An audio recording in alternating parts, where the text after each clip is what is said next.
Hello everyone, today we are going to learn basic Freecad draft tools tutorial, how to use the Polygon command.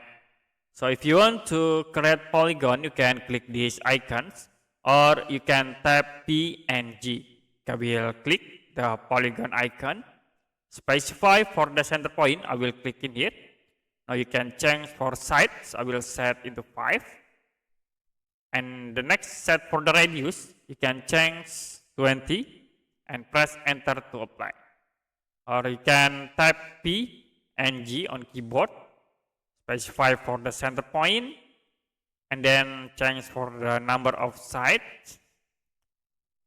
The next, the radius, I will set into 33, and you can press enter to apply. If you want to rotate this object, you can use the rotation tools. Click this icon, and then I will use this option to set the center point. I will click, and then click again at this point. Now you can rotate like into here. You can press shift button, hold to create the constraint, and then you can click to apply. Okay, that's it for basic Freecad draft tool tutorial, how to use the Polygon command. If you have any question about tutorial, you can comment below this video.